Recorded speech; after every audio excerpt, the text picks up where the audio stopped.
반도회전이라고 했는데 청살리 전투 전역 뭐 별말이 다 있어요. 근데 청살리 전투 그러면은 처음에는 이 대한군정서에서 한 전투만 청살리 전투가 왔어요. 그게 이제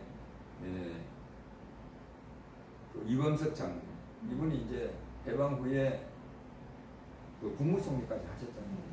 그러면서 너무 뻥을 많이 친 거예요.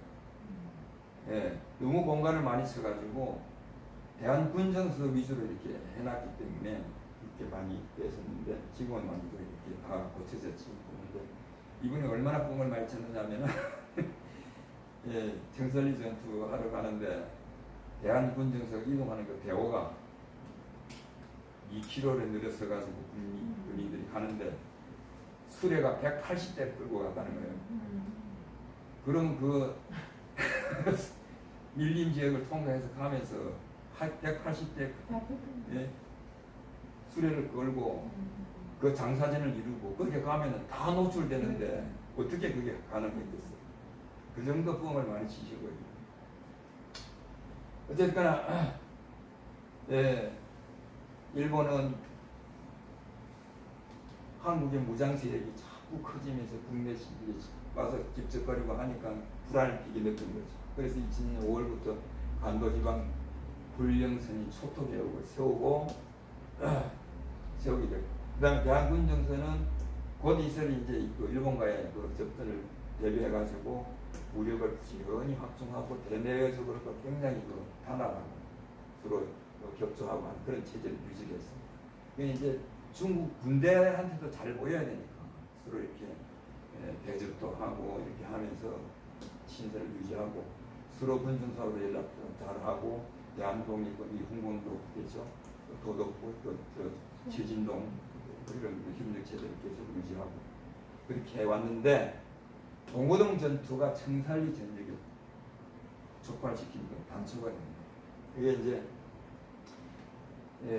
공범도가 주관해가지고 1920년 그 5월달에 최진동 부대하고 또 대한국민의 부대하고 이렇게 몇 개 부대들을 모아서 연합군을 만들어요. 그러고 이제 국내 진공작전을 펼쳐가는데 6월 4일날 30명의 소부대가 두만강을 넘어서 강양동에 있는 강변 순찰소대를 가서 격파를 시키고 도주를 한 거예요. 그러니까 거기에서 이제 추격대를 뿌려가지고 일개 중대가 따라온 거예요. 와서 보니까 그 오면서 벌써 민가를 갖다가 이제 이렇게 작사를 내면서 와가지고 삼준자까지 왔는데 거기 이제 우리 그 독립군이 잠복해가 있다가 이 순찰 추계해온 중대를 또 박살을 낸 거예요. 그 다음에 그러니까 이제 추격대를 대대병력을 꾸려가지고 쳐들어오는 거죠. 그러니까 이제 봉오동 쪽으로 피했는데 그 중간에 와서 보니까 군사도 안 보이고 하니까 계속 이제 민간을 유린하면서 봉오쪽으로 찾아오게 된 거죠. 그런데 이제 이때 공검도가 이제 사방으로 이렇게 병력을 배치해서 야복을 시키고 이화열을 시켜서 일본군이 나타나면은 유인을 해서 총을 쏘면서 접근하는 척 하면서 도둑을 해가지고 우리 진영 중앙으로 인도에 오라고 했는데 이 사람이 원체 열심히 싸우다 보니까 소병 보낸 걸 다 죽여버렸어. 예. 그리고 이제 이 본대가 이제 그 수계가 들어왔는데 그 공호동 안에 있는 우리 교민들은 다 그냥 피신을 시킨 다음에 자기들만 이렇게 배치하고 있었지. 그런 줄 모르고 들어와가지고 완전히 거의 막 몰살이렇게 참배를 당하는 거죠. 그러니까 일본인들이 정규군이 투입이 돼가지고 아무것도 아닌 줄 알았던 이 조선군 독립군한테 이제 박살이 났으니까 얼마나 약이 오르겠어요.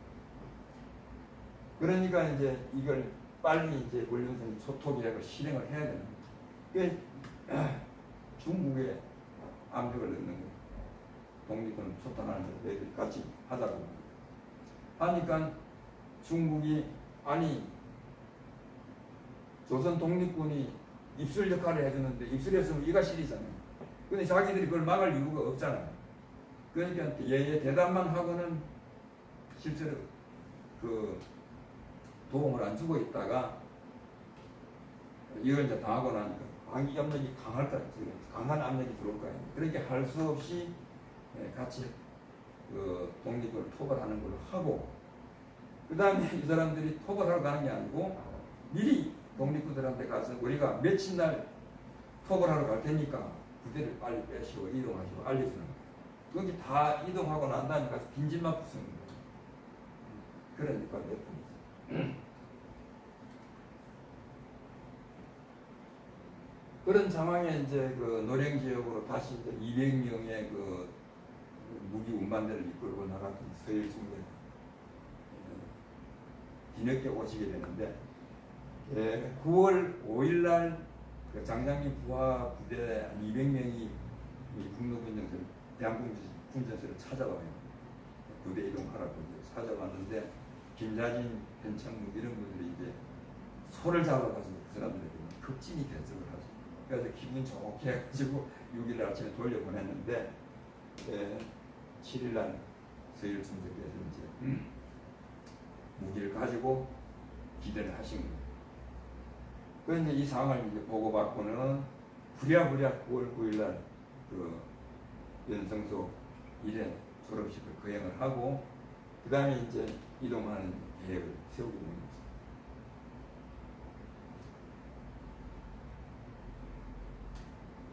그래서 이걸 이제 불령선인 그 초토 계획을 실행하기 위해서 일본은 이제 공고당 전투를 당하고 약이 오르니까 이 나남에 있는 한경북도에 있는 나남 지구의 19사단하고 러시아 지역에 나가 있던 군대들을 회군을 시킵니다. 그래가지고 이제 만주방면으로 투입하는 진공계획을 세우는 거죠. 그런데 이걸 중국이 허락도 안 하는데 부대를 이동해 가려니까 이 대외적인 문제가 외교상으로 문제가 있잖아요. 그러니까 이 사람들이 훈춘 사건을 일으키게 됩니다. 그러니까 9월 12일 날 1차 훈춘 사건 다 그 영사관 내 직원들 다 내보내고 경계에 하트는 한 사람만 남겨놨는데 거기를 이제 이렇게 마적을 시켜서 공격을 하도록 만들어 놔놓고는 처음에는 그 영사관의 주인이 일본 외무성에 보고를 한 것이 그날 오후 10시 반 15분에 정보로 보고를 했는데 불령선인인지 마적인지 모르겠습니다. 이렇게 보고를 했는데 그날 아침 6시에 경성에 있는 조선 총독부에서 명무대신한테 보고한 것은 불령선인하고 마적하고 러시아인이 포함되어 있다고 보고를 합니다. 이게 완전히 거짓말이라는 격투는 거예요. 그리고 이제 2차 10월 2일 날 또 그런데 마적을 시켜가지고 습격을 하게 만드는데 거기에는 이제 또 400명 규모의 마적이 공격을 했는데 그 중에 100명이 조선 불령선이 그러니까 독립군을 불령선이 하고 5명의 러시아인. 그러니까 중국하고 러시아하고 한국이 다 들어가야 그 사람들이 자기들이 말빨에 안 쓰니까 우리 자국민을 보호하기 위해서 들어가겠다 하는데 말리지 못할 것이다. 그런 그 때문에 그렇게 조작을 하는 거예요. 이 보고도 2차의 이 보고도 여기서 훈춘에서 보고하는 것이 아니고 50리 떨어진 경성에 가서 거기서 이제 일본 외무성을 보고를 하는 거죠. 그것도 이런 시간 한참 전투가 일어나고 있어야 될 그 시간에 오전 8시에 외무성을 보고하게 됩니다. 이런 걸 보면은 완전히 조작이라는 것이 다 드러나요. 어쨌거나 이 훈춘 사건을 일으켜가지고 명분을 세워서 초토계획을 실행하게 되는 거죠. 그래서 대한군전서도 이제 이동을 해야 되는데 원래 이제 서일 총재께서는 항상 우리 병력을 일개 사단 병력을 만들어 가지고 정정당당하게 일본과 전쟁해서 이긴다는 그런 자신감을 가지고 그걸 이루기 위해서 노력하셨던 건데 그래서 부대 이동을 하려면은 중러 국경지대로 가서 다시 거기서 군을 보강해가지고 이제 그 후위를 기약하자 이렇게 했는데 구총재, 김자진 이런 분들이 다 반대하는 거예요. 백두산 기술 활용으로 가면은 우리 그 대종교들 교포들도 많이 있고 편하니까. 그러고 또 무기도 많이 확보돼가지고 우리 사기도 지금 넘치니까 거기 가서 일본 만나면 싸우면 될 거 아니냐고 주장하는 바람에 서일 총재가 강력하게 주장을 못하고 그냥 그렇게 하자고 해서 부대를 이동시키는 거죠. 이동시키는데 정예 부대는 청산리 쪽으로 가고 나머지 이제 그 기관 가속들하고 이제 나는 이제 우왕 부대 또 일부 또 모집하고 이렇게 해가지고 잔여 부대는 서일 총대가 이끌고 그 왕청 거기 주둔하면서 동으로 이동하면서 이제 그 기지를 다시 확보하는 그런 구상으로 움직이게 됐어요. 그리고 이제 청산리 쪽으로 이동하는 부대는 제일 먼저 이제 이범석이 먼저 선발돼요. 그래가지고 17일 날 출발하고 그 다음에 이제 김자진 장군이 이대를 끌고 이제 본대죠. 본대는 이제 18일 날 출발하고 해서 청산리 쪽으로 이동을 하게 됩니다. 그래서 16일 날 김자진 부대가 그 삼도구 쪽에 도착을 했어요. 그리고 안무 홍봉도 최진동 부대 연합 부대하고 이제 같이 만나게 됐어.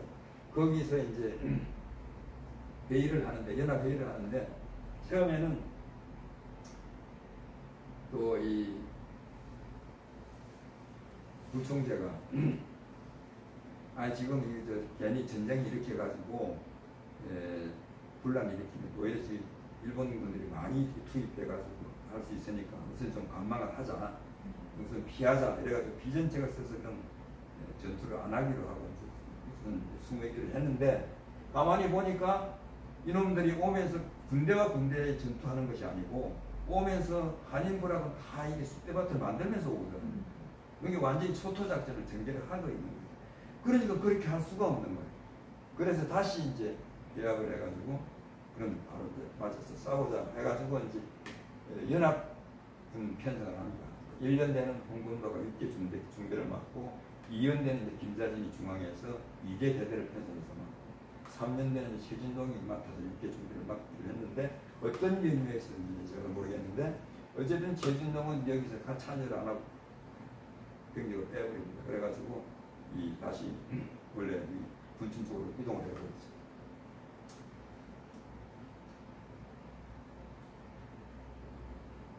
그래서 이제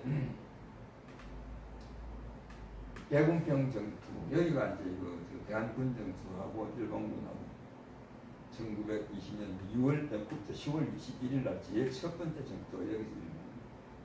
이게 여기서부터 여기가 청산리인데 여기서부터 여기까지 한 50m를 다 청산리라고 해요. 근데 이제 대궁평 전투를 명확하게 따지면 대궁평 전투인데 그냥 청산리 전투 알려줘요. 그 다음에 이제 천수평 전투는 대한군 정세에서 여기서 승리하고 바로 이 갑산촌으로 이동을 해가서 거기서 이제 이렇게 이범석 부대하고 김자진 부대하고 따로 이제 이동을 해가지고 여기 갑산촌에서 만나게 됐는데 와서 보니까 천수평에 기병 중대가 지금 자고 있다. 이래 첩보를 받으니까 새벽에 여기서 백리길을 달려갔는데도 쉬지를 못하고 바로 뿌려가지고 또 여기를 포위를 해가지고 그 추운데 이렇게 막 강물을 건너가지고 이렇게 매복하기 위해서 가서 포위를 하고 이래가지고 잠자는데 총을 쏘니까 먼저 말부터 기병이니까 말부터 팔아나면 안 되니까 말부터 쏘아주네요. 그 총소리 듣고 뛰어나오는 분들 쏘아주고 있어요. 120명 중에 116명을 쏘아주고 4명이 이제 말을 타고 도망가는 거죠. 그 다음에 이 완루군은 22일 날 홍범도 부대가 이제 원래 이제 그 1년대가 여기서 맡기로 했습니다. 여기 있다가 이제 일본 들어오는 일본군하고 접전했던 거고, 그 다음에 이제 천수평에서 4명이 도망을 갔으니까 분명히 얘들이 가서 보고를 할 거란 말이죠. 이 어랑촌에 그러면서 이제 그 떨어뜨린 이거 비밀 문서를 보니까 여기에 연대가 주둔하고 있는 거예요. 그러니까 아이가 이거 큰일 났다 이거지. 이놈들이 가서 보고하면 반드시 이게 추격할 텐데 그러면 우리가 먼저 가서 좋은 지점을 찾아야 됩니다. 또 쉬지도 말고 가서 이 어랑천 높은 곳을 찾아야 됩니다. 874 곳을 찾아. 그러고 이제 이 완로구에 홍군도가 전투를 하고 부대 이동을 하다가 어랑천에 오게 됩니다. 그래서 여기서 다시 또 대한군대에서 팀하고 같이 일본하고 전투를 하게 되는데 여기서 뭐 대포 쏘아대고 그냥 죽어도 기어 올라오는데 엄청나게 힘든 게 새벽부터 밤 7시까지 싸우는 게 캄캄해질 때까지 굶어가면서 먹을 여가가 없었으니까. 그런데 이 어랑천 전투 때 주변에 있는 인근 마을에서 아주머니들이 주먹밥을 만들어 와서 먹을 시간이 없으니까 총 쏘고 있는 독립군 입에다가 틀어넣을 정도 그렇게 됩니다. 그러고 이제 나머지 전투들은 이제 일본군의 추격들을 피해서 도망가는 거예요. 이게 대부대고 이동하면 발각이 되니까 30명 내지 50명을 쪼개가지고 소부대를 해가지고 다 이동하면서 일본하고 둘이 척후병을 활용해가지고 먼저 일본군의 움직임을 파악해가지고 기습적으로 치고는 빠지고 하는 그런 작전으로 이동하면서 싸운 거죠.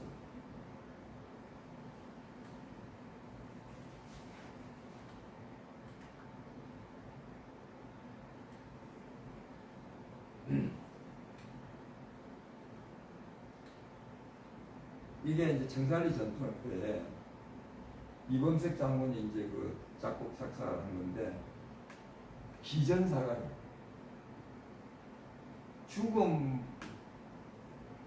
죽음에 대한 기도, 잘 죽게 해달라고 기도하는 거예요. 살려달라고 기도하는 게 아니고 잘 죽게 해달라고 기도하는 군가예요. 하늘은 미워한다 배달줄게 자유를 하라는 여정놈들 삼천리 강산에 열렬히 있건 분명히 일어나는 대한민국 맹세코 싸우고 또 싸우리니 성결한 전사를 하게 하소서. 성스럽고 순결한 깨끗한 그런 죽음을 죽게 해달라는 그런 기도를 하면서 비장한 각오로 이제 출전하게 된 거죠. 그래서 이 전투 상황을 보면은 대국편 전투는 대한군정서 단독으로 한 전투였고 이 배군편 전투도 예, 이범석은 그 고지를 점령해가지고 일본군이 들어오는 그 통로 입구에 배치하고 김자진은 그 뒤쪽에 배치를 했는데 거기에 중간에 오는 과정에 요인들이 이제 이동 안 하고 있는 요인들이 있잖아요. 그분들 지켜가지고 일본인들이 와서 물으면은 독립군들이 뭐 별로 무기도 시원찮게 해가지고 지친 몸으로 저 골짝지 쪽으로 이렇게 이동해 갔다고 이렇게 얘기를 하라고 시킨 거예요. 그 이놈들이 와서 물으니까 그렇게 얘기를 하거든. 그러니까 아무 그냥 경계 침도 없이 그냥 들어오는 거예요. 그래서 싹 들어왔을 때 이제 기습 공격을 하니까 숲속에서 내려다보고 쏘니까 이것들은 갑자기 총격이 날아오니까 쳐다봐도 숲속이 잘 보이지도 않지 그냥 무조건 이제 쏘는 거지 조준사기가 안 되잖아요. 그게 거의 다 이제 망가진 거예요. 그런 식으로 이제 하고 그 다음에 이제 본대가 다시 이제 투입해서 왔지만은 역시 이제 그 위치가 불리하지 하잖아요. 그러니까 이제 많이 다시 사상자를 패퇴하게 되는데 뭐 이렇게 기록에는 200~300명이 사망했다고 그러는데 또 어떤 기록에 보면은 거기 그 전투 지역에 이렇게 죽일 수 있는 부대가 들어가지도 못하고 죽을 수도 없다는 거 이렇게 반론을 제기하는 그런 기록도 있습니다만 어쨌든 이 기록에 나와 있는 것이 이렇게 대부분은 기대가 있어요. 그리고 이제 완로구 전투는 이제 공범도 연합부대가 실어가지고 여기서 400명을 증명시켰다고 해요. 그다음에 선수백 전투는 제가 말씀드린 대로 기병 중대를 이렇게 해서 선멸시켰고, 그 다음에 이제 어랑촌전투. 여기가 청산리 전역 중에서 전역은 여러 개 전투를 얽어서 이게 묶어서 하는 얘기가 전역입니다. 이게 제일 치열했던 전투죠. 그래서 거기 이쪽에 서부전선에 투입된 병력이 한 5,000명, 일본 군들이 5,000명 있거든요. 그리고 우리 그 대한독립군도 그 공군도 연합부대하고 대한군정사하고 해가지고 한 2,000명 이렇게 됐어요. 그래서 가장 치열한 전투를 벌였던 것이죠. 일본은 1,000여 명이 죽었다 그러고 아군은 이제 100명 전사했다고 그러는데 이것들 다 합하면 1,200명이 넘죠.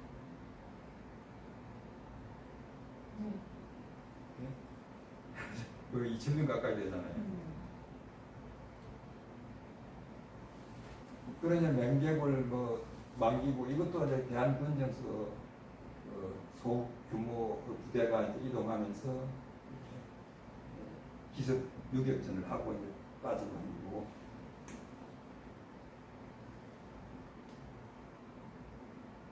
시구 전투까지 그러네요.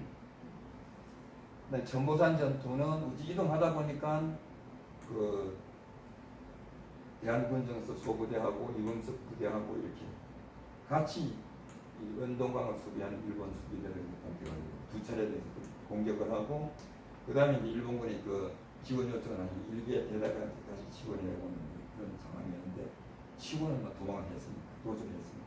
그다음 마지막에 이제 고동화 전투가 그 공범도가 있던 연합부대가 했던 거죠. 마지막 전투.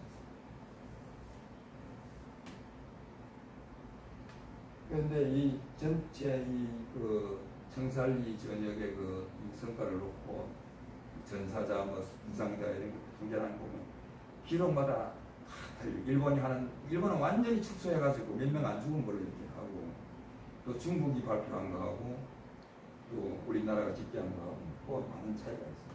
근데 어쨌든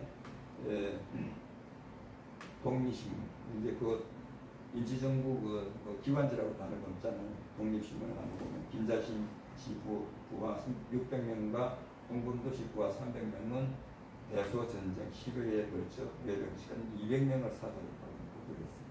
그래서 1200명 정도 죽은 걸로 되는데 이범석 장군 그 우등골에 보면 3,300명 죽은 걸로 되어 있잖아요.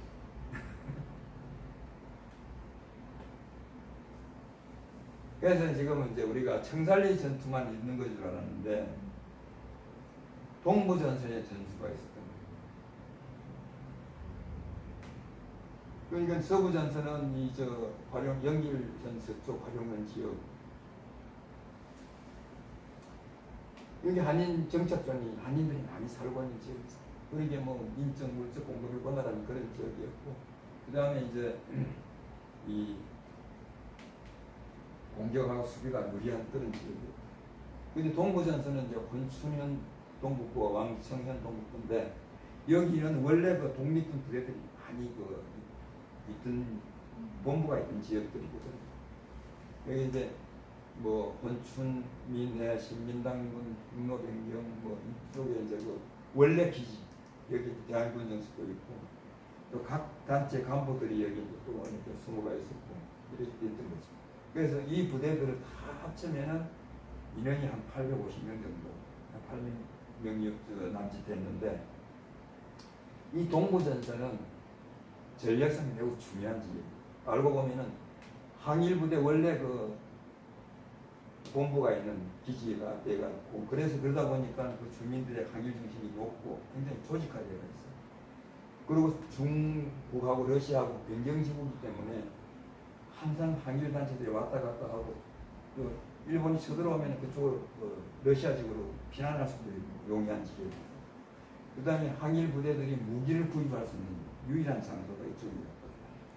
그래서 전략적으로 매우 중요했기 때문에 일본인들이 러시아에 투입된 병력까지 빼서까지 이쪽으로 부대 이동을 시키면서 만여 명이 투입이 됐는데 서부전선이 불리하다는 걸 알면서도 그쪽으로 군대를 이동을 못 시킨 것이 여기 남아있던 부대들이 유격전을 펼치면서 순간 치고 빠지고 하니까 피곤한 거예요. 어디서 언제 어디서 나타날지를 모르고 하니까 항상 경계심에, 그러니까 이쪽에 이동도 못했고 또 정사리 전투를 끝내고 밀산으로 이동하는 부대들도 추격하지 못했던 거죠. 그래서 여기 이 소부대가 있으면서도 큰 역할을 하는 거예요. 이게 서열 장군이 여기서 있으면서 동선을 하신 거죠. 왜?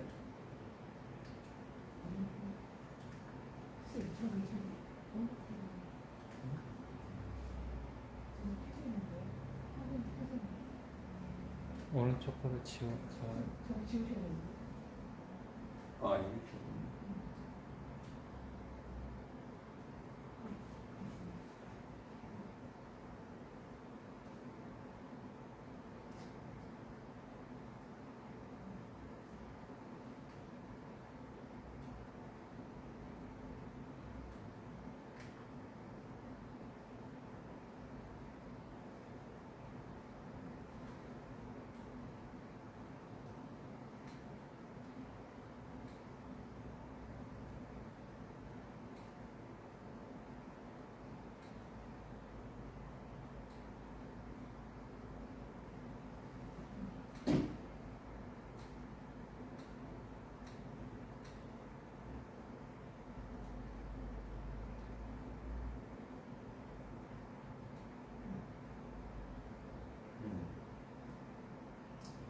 이 동부전선 전투는 이렇게 해서 설명이 드렸고,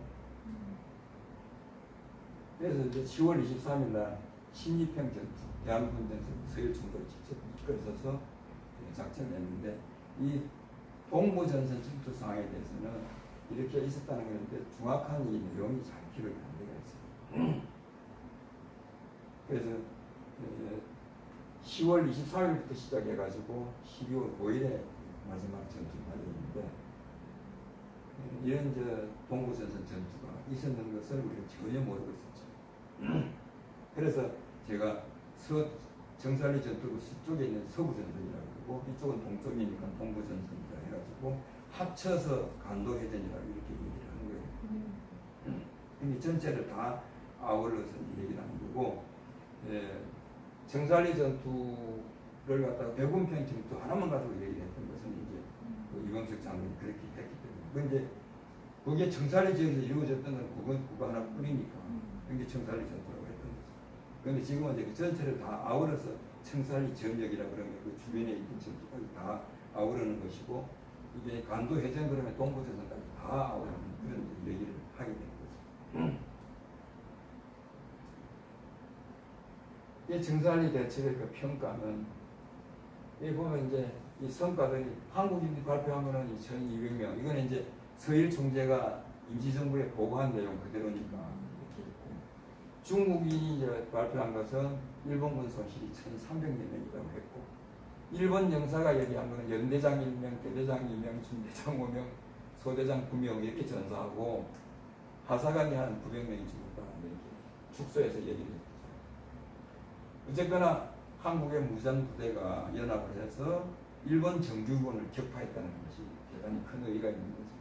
그래서 이것은 뭐 사실은 끝까지 따지고 보면 어떤 전투에서 한 번 이기는 게 중요한 것이 아니고, 이기고 나서 계속 그 물자도 지원받고 구속부대들이 지원되고 인력도 보충이 되고 해가지고 계속 싸우면서 해야 되는데, 한 번 이기고 나서는 계속 피해서 이동하는 게 되니까, 그러고 이제 그 한인 전락들이 다 완전히 초토화되는 그런 데서 참전을 당하게 되고 하니까, 결국 따지고 보면은 진 거 아니냐 하는 그런 생각이지만은, 그래도 우리 그 갖추지 못한 독립군으로 알고 있었는데 그 부대들이 일본 정규군과 싸워 상당히 승리했다는 것은 큰 의미가 있는 것이고, 우리 지도자들에게 앞으로 정말 그 대한민국 항복을 회복하겠다 하는 그런 그 희망을 주고 그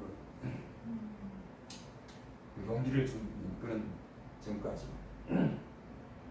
그 서일 동부전선의 그 역할도 대단했던 것 같아요. 그쪽 서부전선을 투입 못하게 하고, 또 그 부대들이 밀산으로 이동하는데 추격하지 못하고 그 발목을 잡고 있었다는 것이 중요한 거죠. 한국군의 전성기는 이렇게 이제 보고 있죠. 대정교 신앙을 바탕으로 한 강력한 민족 정신이고 무장된 그런 이제 목숨을 건 용전 태세로 적의 그 의지를 완전히 압도한 거죠. 그리고 이제 지형지물을 잘 이용해가지고 양호한 진지를 확보를 해서 먼저 선제 마무리를 해가지고 정확하게 조준 사격을 할 수 있었다. 그다음에 이제 상황에 따라서 부실없게 그 변화무쌍하게 전술을 펼치면서 척후 활동을 많이 활용했어요.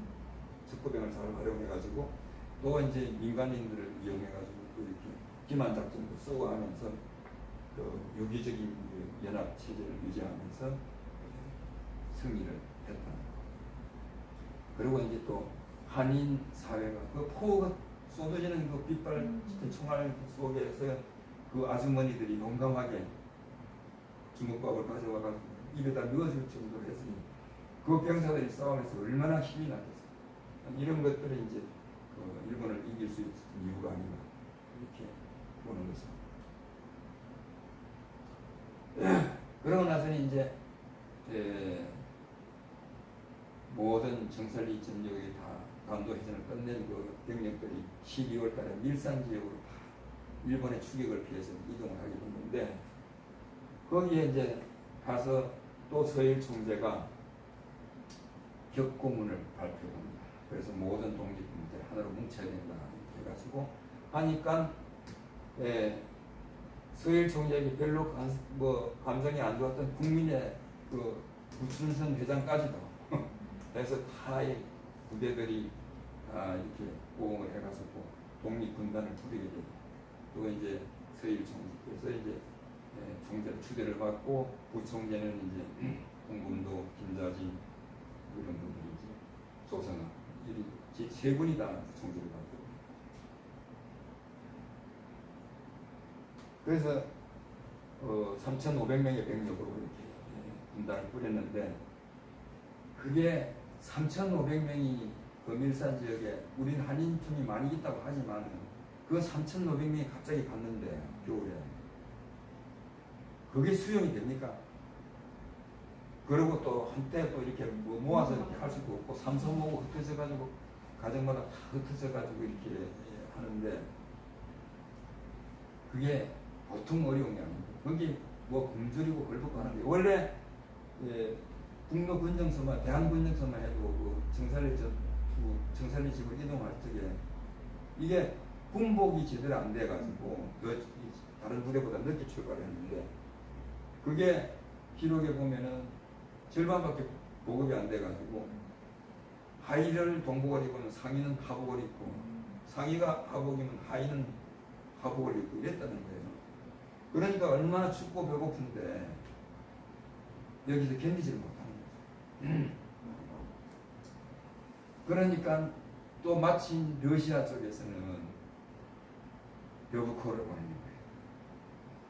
그것도 그 임시정부하고 연락을 하면서 이렇게 해가지고 우리 이 러시아 쪽으로 독립군들이 오면은 먹여주고 재워주고 무기도 주고 이렇게 군사훈련도 시키고 이렇게 다 지원을 해주는데 단 일본과 싸울 때 같이 싸워달라는 거예요. 그러니까 춥고 배고파 죽겠는데 그걸 아니까 이 부대원들이 기가 쏟깃하지 않을 수가 없는 거예요. 그런데 저 서일 총재는 극인 공산주의 그 조직은 지금 생긴 지가 얼마 안 돼서 정착이 안 됐기 때문에 믿을 수가 없다. 그러니 우리가 이 국경지에 대해서 어떻게든 버티고 그 일을 기약하자 그랬는데 춥고 배고픈 병사들이 못 견디니까 그냥 이탈하는 사람들도 생기고 그래서 할 수 없이 2012년 1922년 1월달에 이쪽으로 이제 이동을 하게 됩니다. 이만 쪽으로 이동을 하게 되는데 그리고 이제 서일 총재는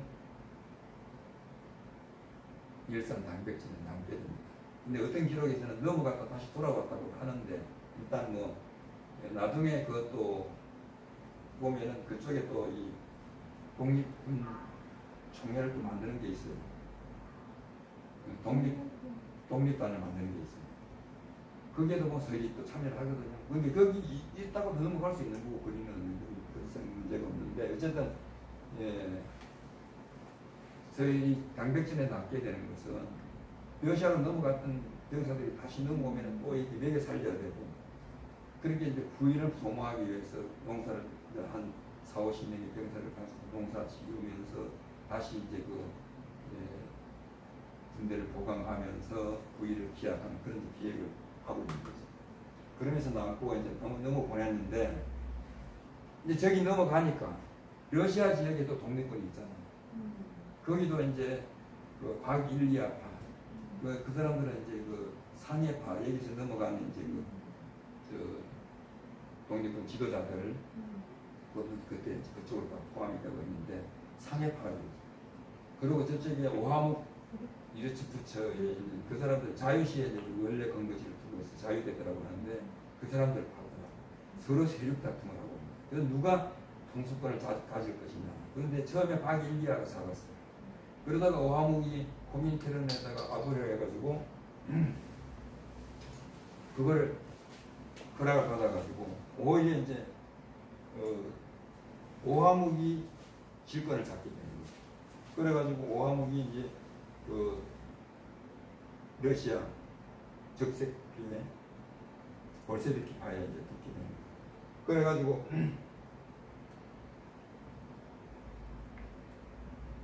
저기 왜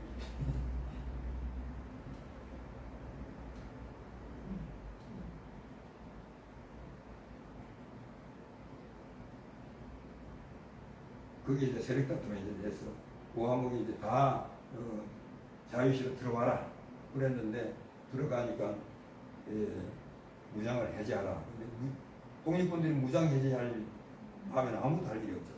처음에 소련이 약속했던 거 바로 거절하니까 바로 이제 장갑산이 뭐 이렇게 대폭이 동원해가지고 독립군 공격을 하게 됩니다. 그러니까 이제 뭐 갑자기 이제 뭐 970명이 사망하고 1,800명이 부상, 불에 빠져 죽기도 하는 사람이 이렇게 도망치고 뭐 이렇게 그래서 완전히 독립군단이 박살이 나버린 거죠. 그래서 그것 때문에 이제 그 자유시 참여, 북하사련이라고 하는데 여기에서 크게 이제 그 무력 부대들이 타격을 입게 되는 거죠.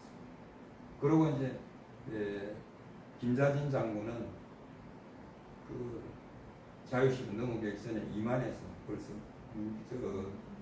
인재를 차리고 또 이제 중간에 또 뭐 자유시로 이동하는데 무장 해제하는 얘기도 있어요. 그게 왜냐하면 또 그 일본군하고 일본이 또 이쪽 러시아하고 이렇게 압력을 넣고 하니까 총을 들고는 그쪽으로 못 가게 하고 무장을 해제시키고 이런 걸 보고 하니까 바로 그냥 저 부대를 빼서 다시 돌아오게 되는데 대부분의 또 그 부대들은 병력들은 다 저쪽으로 넘어갔어요.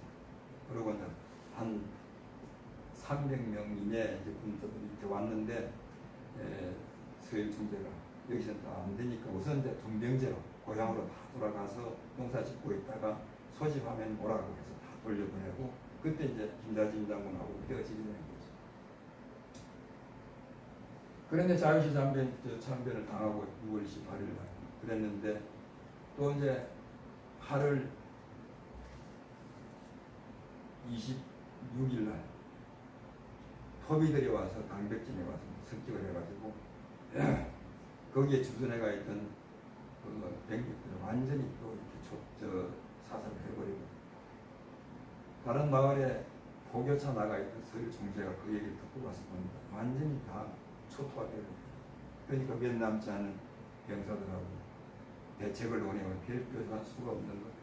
그러니까 청사리 전투에서 간도해전에서 일부 승리를 했지만 끝까지 책임지지 못하고 부대를 통솔하지 못하면서 이렇게 타격을 입어내다가 다시 이제 일으키려고 준비하고 있던 당백진 맞아 이렇게 초토화되고 나니까 굉장히 마음이 착잡했겠죠. 진짜 실망하게 되고 그 다음에 또 이 부대원들이 공산당 쪽으로 많이 이렇게 넘어가게 되죠. 그런 것들 보고 굉장히 비탄에 빠지게 되시겠죠. 그래가지고 아무리 인원을 해도 뾰족한 수가 없고 대책이 없어요. 그러니까 나철 선생께서 스승께서 하신 그 내용을 이제 그것밖에 없다. 그걸 읊조리면서 나가셨는데 안 들어오신 거잖아요. 그래서 이제 며칠 후에 가서 이제 보니까 그 누워서 수림 속에서 그 뒷산 수림이라고 되어 있는데 제가 가보니까 당백진에 그 뒷산이라는 게 없어요. 뒤편에 조금 이렇게 높은 언덕이라고 할 수도 없는 그쪽에 숲이 있는데 그 수림 속에서 이제 돌아가시는데 보니까 뭐 벌레가 침범한 것도 없고 흔적도 없이 그냥 자는 듯이 그렇게 깨끗이 돌아가신 거 보고는 이제 그 나철 선생님과 같이 조식 회식법으로 운명하신가 하니까 이렇게 짐작을 하는 거죠. 그래서 이분이 돌아가실 때는 그래도 자기가 못했던 거 계속해서 가면서 나머지 일은 부회들에게 일임하고 이제 가셨을 겁니다. 그런데 이분이 어떻게 어떤 삶을 사시는가를 다음에 그 독립신문에 나와 있는 걸 보면 보호 통제라 선생의 돌아가심이요 누구를 위하여 금일에 이 행동이 있었으며 누구를 위하여 금일에 수군이 있었는가.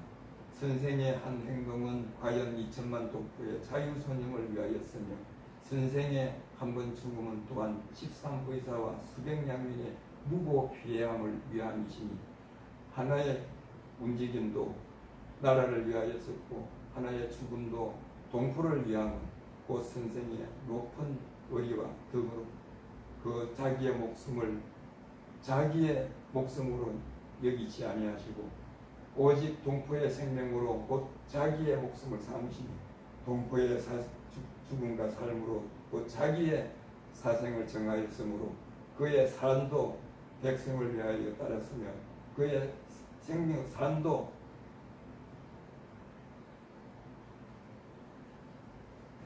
그의 죽음 또한 백성을 위하여 따라셨으니 따라서 죽으셨도다. 우리들에게는 만리장성이 무너졌으며 대하 동맹이 꺾어진 각도다. 이렇게 독립신문에 이렇게 기재를 했는데 이 문구를 봐도 이분이 그동안 대한 광복을 위해서 국권 회복을 위해서 어떤 심정으로 어떤 삶을 사셨는지를 열심히 보여주는 거라고 생각합니다. 그래서 그 대일항쟁기의 무력 투쟁을 선도하시면서 가장 강력한 군대를 만들고 일본군을 아직 깜짝 놀라게 할 정도로 큰 그 싸움에서 승리하고 이렇게 하신 분인데 우리가 잊혀졌습니다. 근데 이분의 정신, 그 애국하는 정신을 우리가 살려가지고 후손들에게 이 정신을 길이 전해야 할 것으로 생각이 됩니다. 감사합니다.